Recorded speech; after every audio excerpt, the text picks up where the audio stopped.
어디서부터 말씀을 드려야 할까요? 저는 고아입니다. 게다가 이혼녀예요. 벌써부터 뭔가 우울하다고요? 하지만 꼭 우울한 상황은 아닙니다. 온갖 산전수전을 다 겪으면서 그래도 결과는 제가 잘 풀리니까요.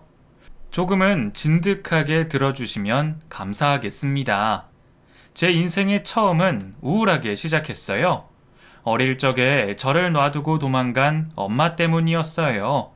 나중에 외할머니에게 들은 이야기로는 아빠가 엄마를 몹시 괴롭히고 소위 말하는 가정폭력도 심했다고 해요.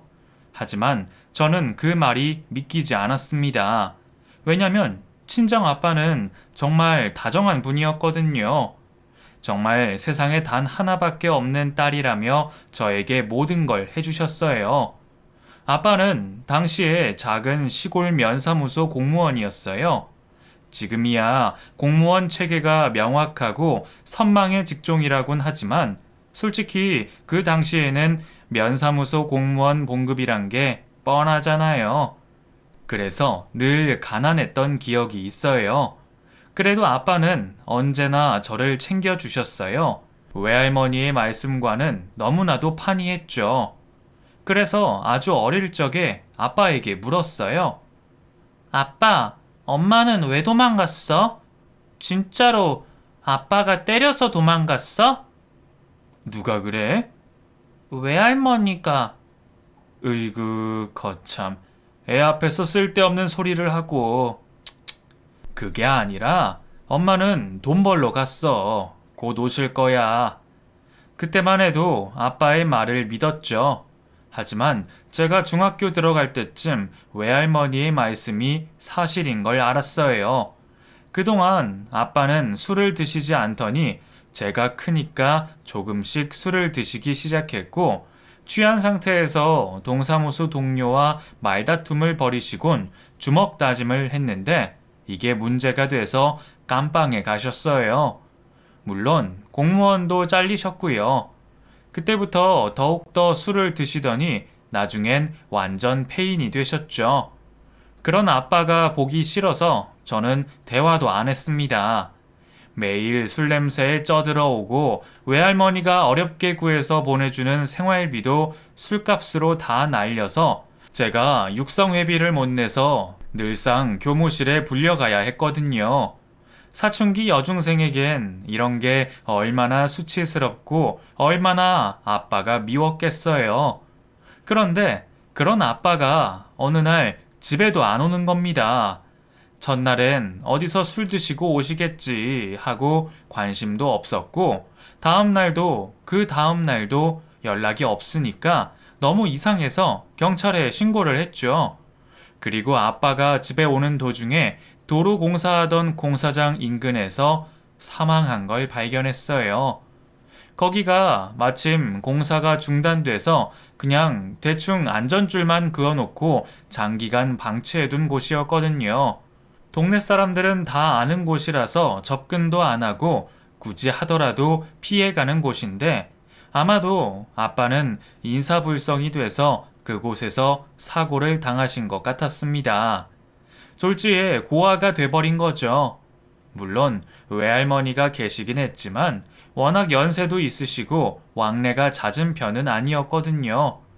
생사 여부도 알 수 없는 엄마는 만날 길은 없고 아빠는 돌아가시고 저는 외할머니 댁에 잠시 가서 살았지만 오래 버티진 못하고 무작정 가출을 했어요. 그리곤 좀 방황의 시기를 겪었습니다. 그러다가 우연히 모 경찰관 아저씨를 알게 됐는데 이분이 제 사정을 들으시곤 저 같은 가출 청소년 임시보호소 같은 곳을 소개시켜 줬어요. 원래는 외할머니에게 저를 인도해야 하는데 저도 거부하고 심지어 외할머니도 저를 키울 능력이 없다며 거부하셨죠. 참으로 지금 생각해도 씁쓸하고 원망스럽네요. 어쩌면 자기 손주인데 아예 나 몰라라 하는 외할머니만 생각하면 피가 거꾸로 솟습니다. 어쨌든 제 인생도 이때부터 완전 바뀌게 되거든요. 저는 가출 청소년을 상담해주는 분에게 인계되었는데 그분이 저랑 비슷한 아이들을 돌봐주는 분을 소개해줘서 그 시설에서 잠시 지냈어요. 속된 말로 문제아가 정말 많았죠. 한번 가출한 애들은 또 문제를 일으키거나 아니면 다시 가출하는 경우가 많았죠. 그 시간이 얼마나 고통스러운지 모르실 거예요. 저는 어쩔 수 없이 이곳에 왔는데 어떤 애들은 정말 아무 생각이 없고 갈 집이 있는데도 자기 기분에 취해 막 사는 애들이 있었어요. 저는 계속 나이만 먹어가는데 더 이상 이곳에 있긴 싫고 학교를 보내줘서 가긴 했지만 반 아이들은 야, 우리 엄마가 그러는데 너까지 내라며? 놀지 말래. 이런 말까지 들어야만 했습니다. 사춘기 소녀로서 이런 말들이 얼마나 상처가 됐는지 몰라요. 매일매일이 지옥 같았지만 아침에 눈을 뜨면 아무렇지도 않은 척을 해야만 했죠. 어느 날 보호소장님이 저를 부르시더니 아는 공장이 있는데 거기서 먹여주고 재워준다고 하니 거길 가지 않을래? 라고 제안을 하셨어요. 솔직히 여기보단 나을 것 같았죠. 그래서 고등학교 졸업하자마자 공장에 취직했고 거기 기숙사에서 지내며 이것저것 많이 배우게 됐습니다. 거기서 친구들도 많이 사귀게 됐죠. 이젠 나에게도 친구가 있고 직장이 있고 돌아갈 기숙사가 있다는 설렘도 있었죠. 하지만 그건 저만의 착각이었어요. 매일매일 계속되는 공장 생활이 정말 지겹더라고요. 미칠 것만 같았어요. 지금은 많이 좋아졌겠지만 그때가 벌써 20년도 훨씬 지난 일이니 그때만 해도 IMF에 막 벗어나서 계약직에 비정규직이 막 나올 때라 대량 해고에 저 같은 공순이는 파리 목숨이었거든요. 그래도 다시 한번 해보자라는 분위기에 온갖 일감이 몰려드니 정말 피곤하고 견디기 힘들어서 공장 친구랑 일단 나왔습니다. 공장 생활 정확히 3년 만이었죠? 그 정도면 그래도 생산 라인에선 방귀 좀 낄 수 있는 짬밥인데 미련 없이 친구랑 나왔죠. 왜냐면 친구만 믿고 나온 거였거든요. 친구가 모 바닷가 도시 출신이라 자기네 고향에서 장사를 하자고 꼬드긴 것도 이유였습니다. 솔직히 저에게 고향이 무슨 의미가 있겠어요? 친구가 가는 곳이 곧 제겐 고향이었죠. 괜히 오해가 생길까봐 어느 지역인지 밝힐 수는 없지만 바닷가에 사는 분들이 좀 거칠잖아요. 대신 잔정도 많고요. 친구의 고향 분들도 그런 분들이 많았어요. 그래도 서울 가서 돌아왔다며 친구도 반겨주고 저도 고향 사람인 마냥 잘 대해주셨습니다. 일단 친구가 제안한 것은 고향에서 소주방을 운영하자는 거였어요. 지금이야 소주방이란 말을 하지도 않지만 그땐 그런 술집들이 많이 유행을 했었으니까요. 게다가 서울에서 20대 여자들이 차린 술집이니 정말 장사가 잘 됐습니다. 동네 청년들부터 뱃사람들까지 다 와서 술을 마시고 갔으니까요. 여자들이 하는 술집이니 치근덕거리는 게 물론 좀 있었지만 그래도 한 달이 건너면 아는 사람이라 그런지 적당히 다 선을 지키는 분위기라서 취객의 술주정 정도 선에서 끝나는 일이 많았어요. 그런데 그 일도 한 2년 넘게 하고 저도 어느새 20대 중반이 넘어가니까 점점 의미 없는 일처럼 느껴지는 거예요. 내 또래 애들은 대학 나와서 취직을 한 해 만에 하는데 나는 술안주 만들고 술주정뱅이들 뒤치다거리나 해주고 있는 꼴이 한심해지는 거예요. 게다가 동업하던 친구도 시집가서 임신을 하더니 가게에서 손을 떼고 수입의 일부만 받아가는 겁니다. 한마디로 말해 저 홀로 가게 문을 열고 닫는 일이 지속되니 지치기 시작한 거죠. 사실 그때 깨달았어요. 공부머리보단 세상 돌아가는 걸 빨리 알아야 살아남을 수 있다는 걸 뼈저리게 느꼈죠. 그리고 술 장사하면서 저도 모르는 또 다른 재능을 발견했습니다. 바로 사람에게 호감을 주는 사람이라는 걸요. 제가 외모가 뛰어난 여자도 아니고 애교가 넘치는 것도 아니거든요. 근데 이상하게 잘해주고 싶은 인상인가 봐요. 그래서 제가 지금까지 버틸 수 있었나 봅니다. 처음에 저에게 호의를 베풀어준 경찰 아저씨도, 그리고 저를 공장에 취직할 수 있게 도와준 시설 소장님도, 그리고 내 친구도, 마지막으로 손님들도 이상하게 저를 괴롭히거나 저를 막대하지 않고 굉장히 편하게 대해주셨어요. 저야 안주 만들고 술 서빙하는 일 외엔 딱히 말을 섞지도 않고, 그렇다고 막 아는 척을 하는 다정함도 없는데 주변에서 먼저 저를 참 좋게 봐주는 겁니다. 보통 이런 사람을 인복이 많다라고 해주시는데 저는 인복이라기보단 굳이 이야기하자면 첫인상이 편하다고 하시더라고요. 어쨌든 제가 어떤 장점이 있는 줄 알았고, 게다가 장사는 슬슬 지쳐가고 거기에 약간의 돈은 모은 터라 이참에 새로운 사업을 해볼 생각으로 가게를 잠시 쉬고 여행을 다녀오기로 했죠. 근데 여자 혼자 여행 다니는 게 좀 무섭기도 해서 장사하며 알게 된 대학생 여동생과 그 선배들과 함께 제주도 여행을 떠났어요. 사실 이미 안면이 다 있는 사이였죠. 그 동생들은 술안주 잘 만드는 또래 누나가 온다며 좋아했고, 저는 대학생 동아리 애들은 어떻게 노나 궁금해서 따라갔고요. 근데 거기서 제 운명을 잠시 스쳐간 남자를 만나게 됩니다. 그 동생들 대학 선배였는데 저보단 3살 많은 오빠였죠.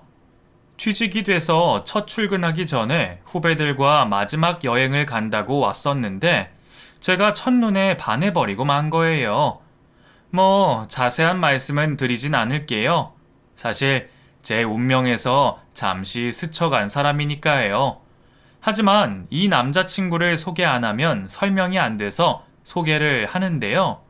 먼저 제가 처음으로 마음을 준 남자라 언급을 하는 이유가 있어요. 두 번째는 제게 상처만 준 남자였거든요. 그 이유는 저를 속된 말로 이용만 하고 버렸기 때문이에요. 사실 처음엔 남자친구와의 만남은 좋았어요. 당연히 좋으니까 만났죠. 명문대까진 아니었지만 그 지역에선 나름 이름 있는 대학 출신에 그래도 꽤 탄탄한 회사에 취직도 해서 이런 남자친구랑 내가 어울릴 수 있을까 걱정이 될 정도로 멋진 남자친구였으니까요. 여행 이후에 우린 너무 가까워졌고 남자친구는 자신이 직장을 다니니 저보고 가게는 이제 접으라는 거예요. 동네 보는 눈도 있는데 이제 가게 접어. 나도 그럴 생각이야. 근데 당장 뭘 해야 할지 모르겠네. 모아둔 돈 많은가 봐. 돈도 안 벌면서 어떻게 매일 나한테 맛있는 거 사줘? 장사를 몇 년 했는데 오빠보단 조금 돈이 있지. 솔직히 오빠는 사회 초년생이고 나는 이미 사회생활이 몇 년 차인데. 내가 얼른 승진해서 먹여 살려줄게. 그때만 해도 너무 든든했어요. 남자친구가 늘 곁에서 힘이 되어줬어요. 자연히 남자친구 집에도 오가고 회사에도 오갔습니다. 자연히 남친 회사 사람들도 저를 알게 됐죠. 특히 회사 사장님이 참 저를 좋게 봐주셨어요. 그 당시엔 50대의 젊은 아저씨였고 굉장히 젠틀한 분이셨죠. 제가 회사에 오면 참 대단해. 아이 부지런하고 화이팅! 하면서 다정하게 말도 걸어주시던 분이었어요. 그래서 더 편하게 남친 회사를 오가기도 했고요. 아무래도 그리 큰 동네도 아니고 몇 다리 건너면 다 아는 동네인지라 금방 알고 지냈어요. 근데 그런 사이에 남자친구의 아버지가 폐 질환으로 병원에 입원하시게 됐습니다. 너무 절망적이더군요. 남자친구의 고통이 곧 저의 고통이었으니까요. 비록 친아빠는 아니지만 그래도 남자친구의 아버지인데 저는 어떻게든 남자친구 아버지의 병간호를 같이 하며 어떻게든 낫게 해드리고 싶었어요. 사실 남자친구의 어머니도 돌아가시고 안 계신지라 정말 측은지심이 깊어졌거든요. 하지만 남자친구 아버지의 병은 점점 깊어지니 쓸 약도 많고 갑작스레 의식을 잃어 병원에 잠시 입원했다가 퇴원하는 일이 반복됐어요. 돈이 많이 필요했습니다. 보험으로 커버될 상황이 아니었어요. 솔직히 사회초년생인 남자친구가 무슨 돈이 있겠어요. 약값이랑 병원비는 남자친구 친척들이 도와줬지만 턱없이 부족한 상태였죠. 어차피 가족이 될 상황이니 저는 큰 결심을 했어요. 제가 모은 돈을 전부 다 남자친구에게 줬습니다. 병원비 걱정하지 말고 써.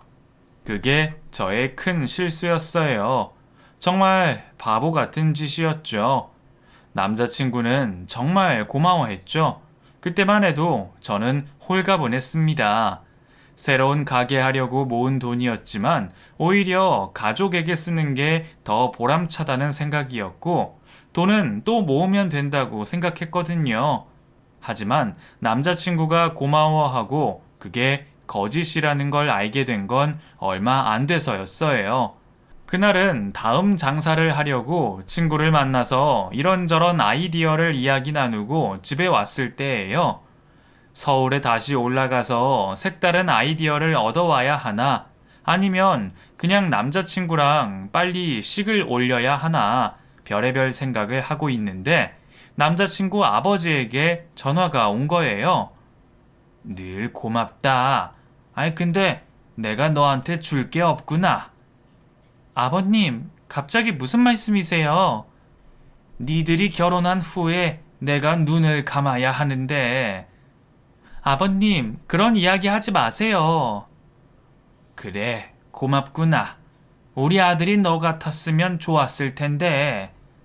무슨 말씀을요? 그래도 늘 챙겨주는데요. 저는 남친 자랑을 엄청 했는데 오히려 아버님은 시큰둥한 반응으로 말씀하시더니 전화를 끊으셨어요. 이상하다 생각하고 지냈는데 정확히 일주일 후에 진실을 알게 됐습니다. 아버님이 돌아가신 거예요. 근데 장례 다 치르고 알게 된 사실이지만 아버님이 병실에 계속 계셨어야 하는데 알고 보니 남친이 아버님을 퇴원시켰다는 거예요. 그리고 제게 받은 병원비의 행방은 오리무중인 겁니다. 제가 그래서 남자친구에게 따졌죠. 그랬더니 남친이 하는 말이 좀 급한 데 있어서 썼어. 어차피 나 준 거잖아. 내가 달라고 했어? 그리고 차용증 썼어? 너가 준 거잖아. 왜 그래? 나는 그거 병원비에 쓰라는 거였잖아. 근데 그 돈 어디에 썼는데? 나는 그 돈이 내 인생의 전부였단 말이야. 걱정하지 마. 좋은 데 썼으니까. 우리 결혼을 위해서 쓴 거니까 기다려봐. 일단 속는 셈 치고 그 말을 믿었어요. 솔직히 남편만이 저의 유일한 희망이었고 아버지 장례 치룬 사람을 더욱 몰아가는 것도 도리가 아니라고 생각해서 그냥 믿으려고 했죠. 하지만 남자친구는 아버지 발인이 끝나고 며칠 후에 정말 잠적을 해버렸어요. 너무 황당하더군요. 월세로 살던 집은 이미 짐을 다 빼놓았고 회사는 퇴사를 한 상태였습니다. 그래서 회사 사장님에게 물어봤는데 나도 알 길이 없어. 그냥 퇴사하겠다고 사표 내는데 사표 수리할 수밖에. 그 말에 너무 힘이 들더군요. 무언가 세상에 다시 버림받은 기분이 들었어요. 게다가 내 돈도 이미 다 뜯긴 후였고요. 하지만 회사 동료에게 단서를 하나 들었는데요. 서울에 있는 다른 회사로 이직을 준비하는 것 같다는 이야기였습니다. 그래서 남자친구 잡으려고 서울로 여기저기 쏘다니고 심지어 살해금을 걸고 수배까지 해봤지만 남자친구의 행방은 알 수가 없었습니다. 그렇게 제 30대가 시작됐죠. 모아둔 돈은 다 날렸고 나이는 어느새 30대가 넘어섰고 정말 절망적이더군요. 도대체 남자친구는 왜 잠적을 했는지 알 길이 없으니 미칠 노릇이었습니다. 그때 저에게 손을 내밀어 준 게 친구였어요. 이게 다 고향으로 저를 데려온 자기 잘못이라며 진심으로 저를 위로해 주는데 오히려 제가 더 미안해지더라고요. 다행히 친구 남편도 물심양면으로 도와주고 어차피 지방 소도시이다 보니 빈집도 있고 해서 아름아름 소문으로 다시 집을 잡긴 했습니다. 제가 일일이 다 말씀을 못 드렸지만 제가 살 집까지 빼주며 남친에게 병원비 하라고 다 줬거든요. 정말 바보 같았던 거죠. 지금 생각해도 정말 피눈물이 납니다. 어쨌든 저는 거의 빈털털이었지만 그래도 주변 도움 덕분에 원룸 하나 정도는 구했지만 도저히 다시 일어날 수가 없는 거예요. 주변에서 도와주는 것도 한계가 있으니까요. 할 수 없었죠. 그래서 은행 대출을 좀 받아서 가게를 차렸어요. 할 줄 아는 게 술 장사밖에 없으니 예전처럼 포장마차 컨셉으로 다시 가게를 내긴 했는데 이게 제 인생을 다시 바꿔버린 겁니다. 왜냐면 쫄딱 망했거든요. 예전만 못하더군요. 그 사이에 많은 가게가 생겼고 특히 동네가 예전과 달라진 거예요. 이 작은 도시에도 외지인들이 많이 오기 시작했고 사람들도 예전하고 달라진 거죠. 못 보던 사람도 많고 가게 컨셉이나 기호도 인기도 다 바뀐 겁니다. 그때 만약에 다른 걸 했더라면 좋았을 텐데 저는 아무 생각 없이 일을 벌렸다가 정말 1년 만에 다 말아먹고 다시 길바닥에 나앉게 생긴 상황이었어요. 그 1년이 정말 지옥 같았습니다. 그 중간중간에 도망간 남친 잡으려고 시도도 해보고 장사도 하며 버텼지만 정말 쉽지가 않았어요. 솔직히 안 좋은 생각까지 했으니까요. 나이는 먹어가지 되는 일은 없지 막막하더군요. 그런데 이때 저를 좋게 봤던 남친 회사 사장님이 하루는 저를 찾아오셔서는 요즘 가게는 잘 돼? 오셨어요? 보시다시피 이래요. 어이 젊은 사람이 보기 딱하구만. 어쩔 수 없죠 뭐. 그러지 말고 우리 집에서 일하는 건 어때? 사장님이 제안하신 일은 가사 도우미였습니다. 그것도 사장님 본인 집에서 먹고 자는 가사 도우미였어요. 솔직히 제가 나이 먹은 아줌마도 아니고 30대 중반을 바라보는 처녀 입장에서 남의 집 식모살이 한다는 게 좀 꺼려지잖아요.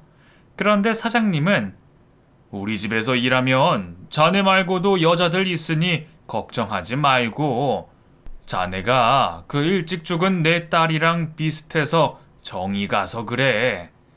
이러면서 제게 호의를 베푸시는 거였어요. 남친 때문에 회사에서 자주 뵙고 또 동네에서 오다 가다 만나면 늘 친절하게 해주신 분이라 일단 거부감은 덜했죠. 그리고 동네에 좋은 일도 많이 하시고 워낙 평판이 좋은 분인지라 갈등을 하고 있는 찰나에 친구에게 고민 상담을 했더니 친구가 하는 말이 뭐 어때? 지금 너 코가 석잔데. 그리고 좋은 분이라서 뭐 문제될 게 있겠어? 잠깐 비바람 피했다가 돈 좀 모으면 이 동네 떠나면 되지. 지금 당장 대출금도 갚아야 할 거 아니야. 돈이 웬수죠. 친구 말을 들으니 제가 선택한 길은 뻔했습니다.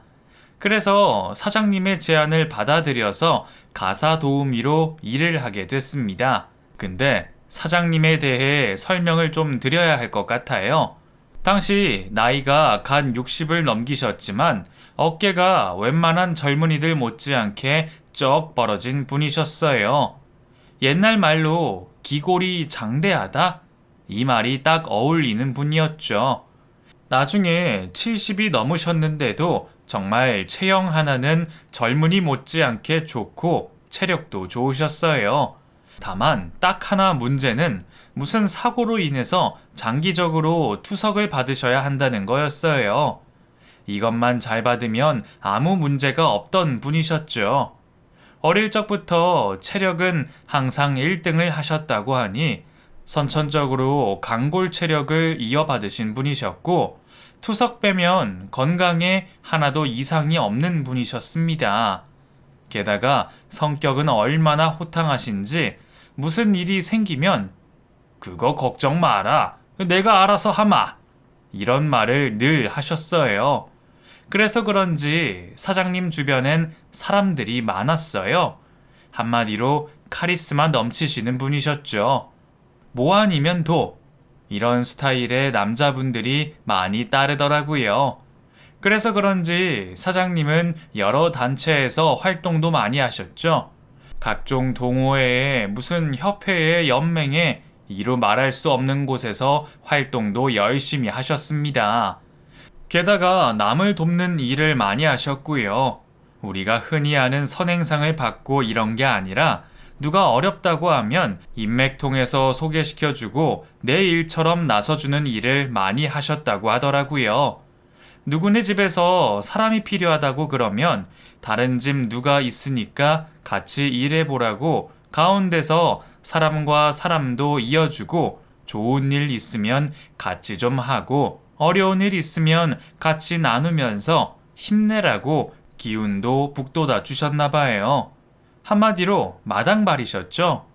그 연세에도 동네 이곳저곳을 돌아다니시면서 가려운 곳을 박박 긁어주니까 심지어 동네 높으신 양반들도 사장님에게 인사를 하러 올 정도였어요.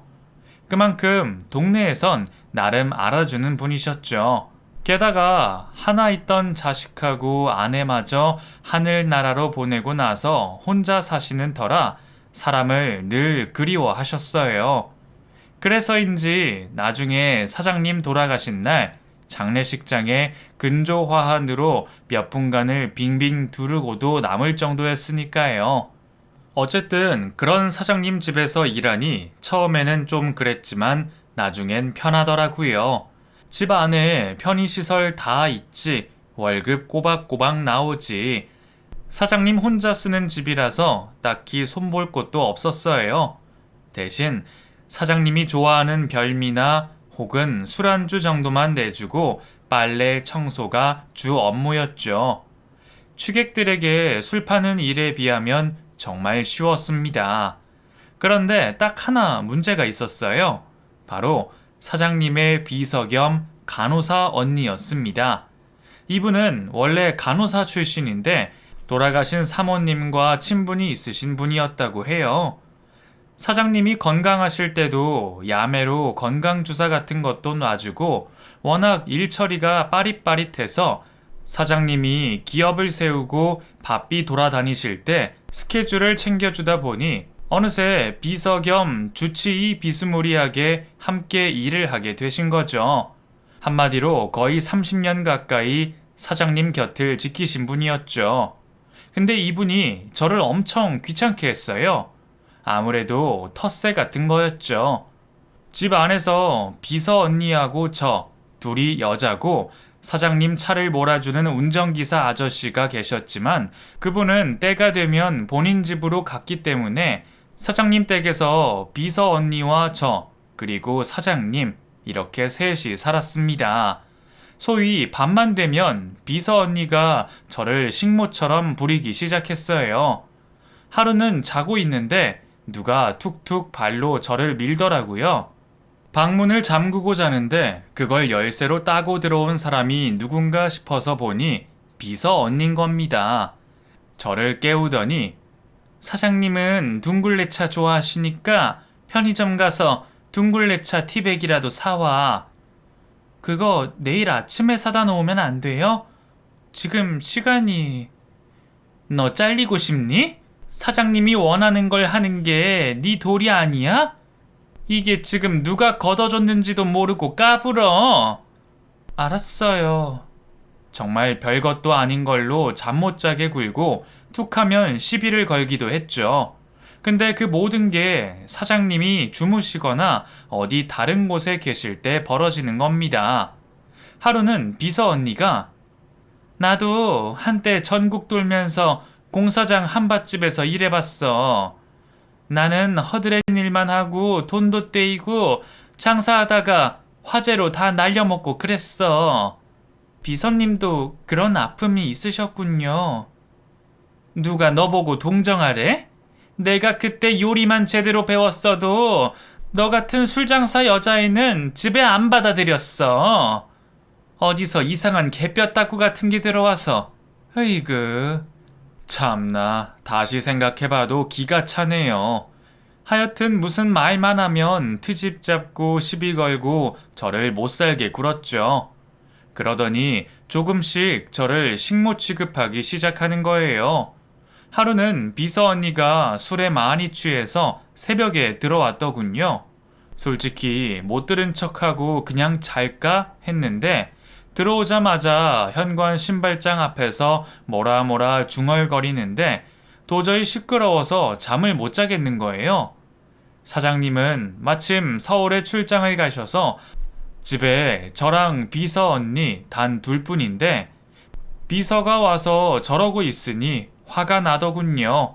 그래서 문을 벌컥 열고 나가서 해도 너무하네요. 술 먹고 늦게 들어오면 조용히라도 하고 씻고 자야죠. 지금 이러는 거 너무한 거 아니에요? 이거 영상으로 찍어서 사장님 보여드릴게요. 그 말 한 번 했더니 비서 언니는 무슨 나라 잃은 백성 마냥 통곡을 하면서 자기를 무시했다고 난리 부르스를 추는 겁니다. 나 무시하는 거니? 내가 나이 먹고 쭈그렁 할머니 되니까 너까지 날 무시하는 거야? 너는 이런 버릇 어디서 배웠니? 너 고아라며? 너 이 고향에도 아니고 술집에서 장사했다며? 이러면서 저와 저희 집안을 무시하는 말씀을 하시는 겁니다.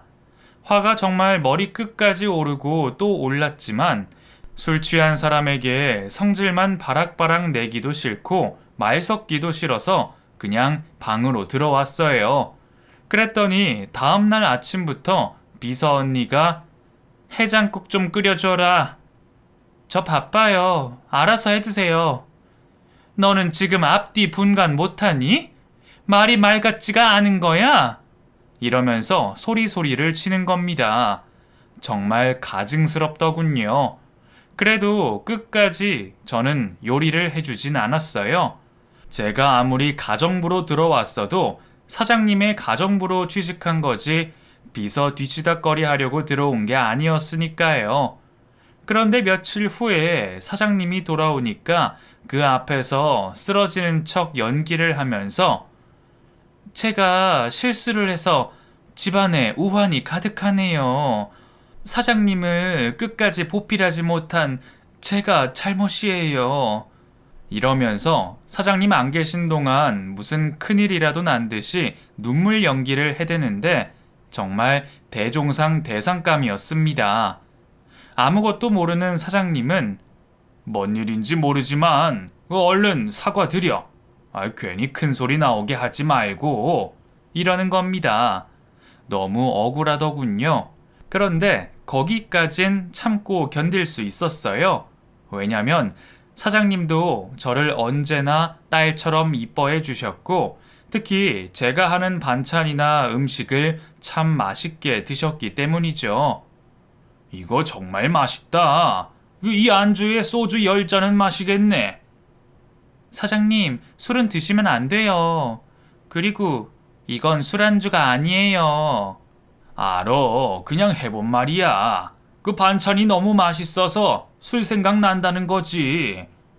그만큼 사장님은 제 음식 솜씨를 좋아해 주셨고 제 일처리를 마음에 들어 해 주셨거든요. 저렇게 능력 있고 다정다감한 분이 혼자 계시는 것도 외로워 보였어요. 그래서 하루는 비서 언니에게 사장님, 가족은 안 계세요? 알아서 뭐하게? 그냥 궁금해서요. 없어. 아들 하나 있던 것도 죽고 아내도 죽고 친척들하곤 연락 끊긴 지 오래야. 나중에 안 거지만 사장님의 고향은 이북인데 이북 출신 부모님이 피난 온 후에 사장님을 낳은 거라 고향 친척도 없고 친구들도 많이 돌아가셔서 많이 외로움을 타셨다는 거예요. 그런데 그렇게 한 2년쯤 지나다가 이제 슬슬 대출금도 거의 다 갚아갈 때쯤 사고가 터졌어요. 바로 집 안에 사장님의 돌아가신 사모님이 아끼던 반지가 사라진 거예요. 비서 언니는 제가 훔쳐간 거라며 난리를 쳤고 저는 당연히 아니었기 때문에 무슨 말이냐고 손사래를 쳤죠. 정말 억울했어요. 제가 반지나 훔치려고 했으면 진작에 훔쳤겠죠. 하지만 저는 그렇게 무력을 낸 적도 없고 빨리 대출금 갚으면 동네를 뜨고 싶은 마음뿐이었거든요. 그런데 이 사실을 안 사장님이 아무 말씀이 없으시더군요. 비서 언니는 건수 잡았다는 눈빛으로 사장님, 얼른 제 내보내세요. 세상에 사모님이 아끼는 물건을 훔쳐갔다니깐요. 제가 봤어요. 이러면서 저를 중상모략하는 거예요. 제가 너무 억울하고 분해서 아무 말도 못하고 있는데 갑자기 사장님이 비서 언니 얼굴에 찬물을 확 끼얹더니 해도 너무하네. 내가 모를 줄 알았어? 이러시는 겁니다. 이게 무슨 말인가 싶었죠. 그런데 사장님이 무슨 영상을 하나를 보여주시더라고요. 저는 그걸 보고 정말 깜짝 놀랐습니다. 사장님 거실에 작은 카메라가 설치되어 있었어요. 지금이야 CCTV가 흔하지만 그땐 방 천장에 그냥 무슨 경고등 비스무리한 게 달린 거라 생각했는데 알고 보니 사장님이 몰래 카메라를 설치해 두신 거였어요. 사장님도 비서 언니가 뭔가 이상하다고 눈치채셨는지 몰래 그걸로 비서 언니의 일거수일투족 그리고 저의 행동 모두를 보고 있었던 거였습니다. 솔직히 지금 생각해보면 소름 끼치는 일이죠. 근데 그땐 그 생각보단 그 영상 덕분에 제가 도둑이 아니라는 것이 밝혀졌고 도둑은 운전기사 아저씨였습니다. 몰래 집에 들어와서 훔쳐가는 장면이 찍혀 있더군요. 사장님도 그 장면을 보고 신고를 할까 말까 고민을 했다는 거예요. 운전기사 아저씨도 사장님과 오래 일한 분이셨거든요. 근데 비서 언니가 난리를 치니 어쩔 수 없이 공개를 했다는 겁니다. 운전기사 아저씨는 자기가 돈에 눈이 멀어서 죽을 죄를 지었다며 알아서 나가겠다며 싹싹 비는 겁니다. 그런데 사장님이 충격적인 이야기를 하시더군요. 공범도 함께 나가야지. 안 그래? 이건 또 뭔 소린가 싶어서 보니 세상에나 공범이 바로 비서 언니였습니다. 알고 보니 둘이 짜고 사장님 집에 있는 물건 중에 눈에 잘 안 띄는 것들을 몰래 팔거나 혹은 현금을 꼬불치곤 했더군요. 예전부터 알고 있었지만 사장님이 눈 감아줬지만 이제 슬슬 도가 지나치니까 증거 자료로 영상을 찍어둔 거였습니다. 사장님은 그걸로 비서 언니와 운전기사를 내보냈어요. 그래도 그동안 정이 있다면서 경찰에 신고는 안 하셨고요. 비서 언니는 나가면서 사장님에게 눈물로 죄송하다고 했지만 저에겐 악담을 퍼부으면서 나갔어요. 너가 오고 나서 집안이 아주 시끄러웠어. 솔직히 저는 아무것도 한 짓도 없는데 끝까지 저주를 퍼붓는 비서 언니의 행동거지가 참 못났다 싶었죠.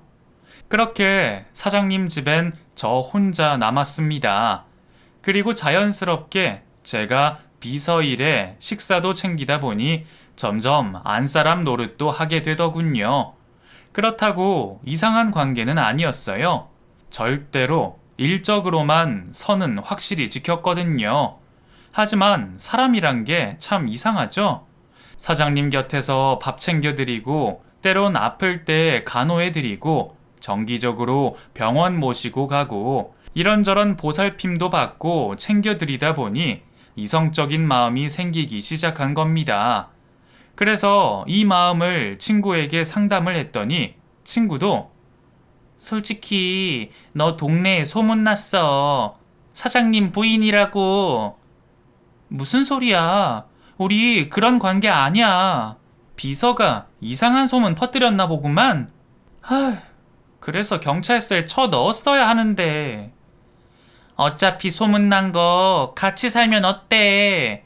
이왕 이렇게 된 거 그냥 부인처럼 같이 살아.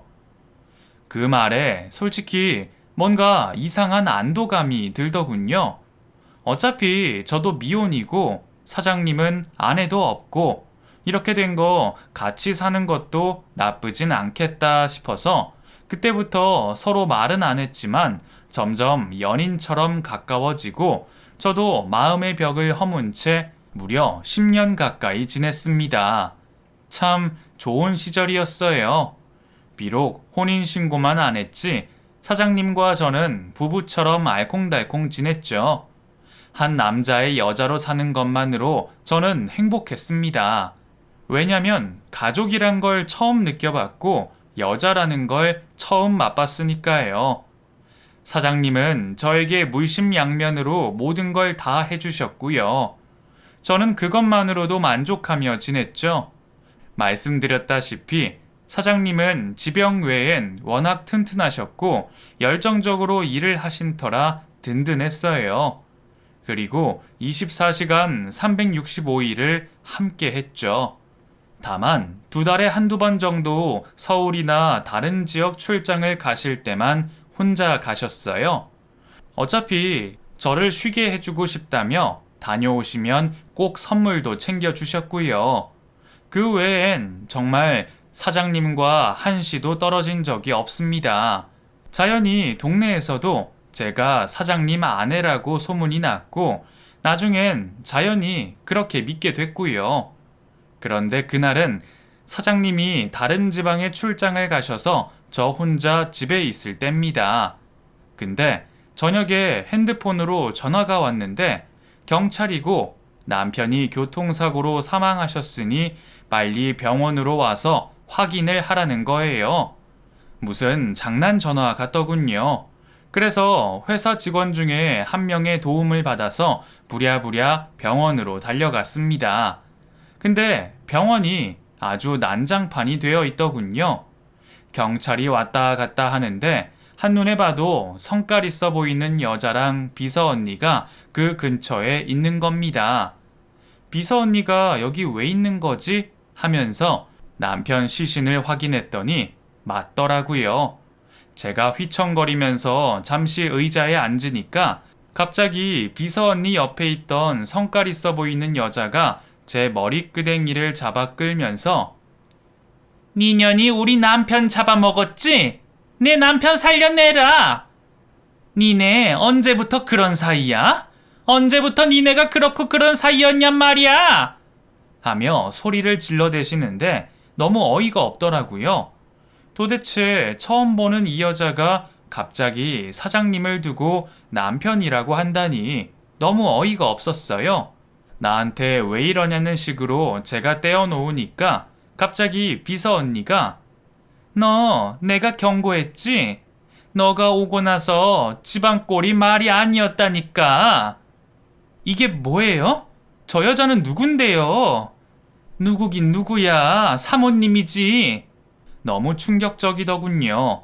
제가 사장님 모시고 10년을 같이 살았는데 단 한 번도 본 적도 없고 이야기 들어본 적도 없는 여자가 갑자기 사장님의 아내라며 나타났으니 안 놀라고 배기겠어요? 그런데 그 여자가 하는 말이 너가 진짜 마누라인 줄 알았냐? 웃기지 마. 내가 남편이랑 떨어져 살았을 뿐이지 한 달에 한 번씩 만나서 이야기도 나누고 아이 키우고 잘 살았었어. 이러는 겁니다. 세상에나 아내가 있었다는 것도 놀라운데 아이까지 있다는 말에 너무 놀랐습니다. 근데 비서 언니는 다 알고 있었다는 듯이 사장님이 이혼 안 하셨거든. 그래서 너랑 혼인신고 안 하신 거야. 네가 나한테만 잘 보였어도 내가 이런 거 다 알려주고 그랬을 텐데 네가 깝죽거리는 바람에 아주 꼴 좋다. 너무 배신감이 느껴지고 수치스럽더군요. 저의 청춘 10년이 다 사라지는 느낌이었습니다. 어쨌든 사장님의 아내라고 말하는 여자는 첩주제, 장례식에 올 생각 하지 마! 이러면서 선을 확 그어버리는 겁니다. 졸지에 저는 10년을 함께한 남자의 장례식에도 못 갈 상황이 된 거죠. 근데 비서 언니랑 그 여자랑 뭐라 하더니 화장을 하겠다는 거예요. 장례 절차 없이 그냥 진행하겠다고 하는 거죠. 가족이니까 화장을 하든 말든 모든 권한이 그 여자한테 있었습니다. 하지만 이건 아니잖아요. 그래도 마지막 가는 길인데 장례식은 열어드리는 게 도리니까요. 제가 울며 불며 애원했죠. 하라는 대로 다 할 테니까 장례식은 열어주세요. 안 그럼 회사 사람들이 뭐라고 하겠어요. 그리고 부의금 들어오면 그것도 따로 챙기시면 되죠. 다 좋은 일이니까 마지막 가시는 길은 제대로 치러주세요. 제가 눈물로 호소하자 그 여자도 그건 마음에 걸렸는지 부랴부랴 장례식장을 알아보고 절차를 밟는 겁니다. 아무래도 부의금이 쏠쏠하게 들어올 것을 노렸겠죠. 대신 저는 장례식 안으로 들어가진 않고 밖에서 기다리고 있었습니다. 요샌 밤 10시 이후로 웬만하면 조문객이 오질 않는데 그땐 새벽에도 오시고 밤새워서 고스톱 치는 분까지 계셔서 상주들은 거의 잠을 못 자고 있었죠. 그러니 저는 더 들어가지도 못하고 그냥 로비에만 있었어요. 장례식장 오신 분들은 제가 아내인데 로비에만 있으니까 좀 의아해하면서도 위로의 말을 해주고 가는데 이 상황을 처음부터 본 회사 직원은 저에게 다가와서 사모님, 제가 도울 일은 없을까요? 제가 본의 아니게 상황을 다 듣게 됐는데 솔직히 화가 나서요. 이러는 겁니다. 하지만 그 사원이 뭘 돕겠어요. 그냥 멍하니 있었죠. 근데 이 사원이 다른 누군가도 만나고 여기저기 돌아다니더니 갑자기 뭔가를 들고 오는 겁니다. 그러면서 제게 건네는데 웬 녹음기더군요. 그러면서 녹음한 목소리를 들려주는데 너무 깜짝 놀란 거예요. 거기엔 비서 언니와 그 여자가 나눈 은밀한 대화가 다 녹음이 되어 있었습니다. 아주 남봉꾼 주제에 젊은 여자 집안에 들여다가 살게 해줬으면 보험금이라도 빵빵하게 주고 갈 것이지. 잘 처리했어? 사모님, 아니, 언니, 걱정 마. 내가 그런 거 다 진즉에 확인했어. 그리고 보험이라고 해봤자 사업한다고 그걸로 보험대출 받아놔서 쓸모없어. 유언장에도 아들 말고 아까 그 술집 애한테 주라고 되어 있는 거 내가 몰래 빼돌렸지. 그래? 유언은 우리 아들한테 돈 주는 거 아니었어? 아니, 그 돈을 왜 저 여자애한테 줘? 술 팔던 애라며? 맞아. 무슨 포장마차에서 술 팔던 애야. 그래서 문서도 바꿔치기 해놓고 그랬으니까 장례 치르고 회사 회계 담당하는 사람이랑 해서 회사 넘겨버리고 그 돈으로 우리가 나눠 먹으면 돼. 그 인간 이혼 안 해주길 정말 잘했네. 아유, 잘 죽었다. 그렇게 사람 속을 썩이더니 아주 속 시원하다. 아주 통수에 또 통수의 연속이더군요. 사장님이 왜 나한테 아내의 존재를 숨겼는지 알 것 같았습니다. 돈 좋아하는 아내와 아들을 볼모로 이혼 안 하고 돈만 뜯어낸 거죠. 착한 사장님은 그걸로 만족하며 살다가 저란 존재를 알고 사실혼을 맺었지만 차마 결혼은 못 해주니 미안해 했었고요. 그 사이에 비서 언니란 작자는 그 여자랑 말 맞춰서 유언까지 뜯어고치며 돈을 빼돌려서 한몫 잡으려는 게 다 녹음이 되어 있었죠.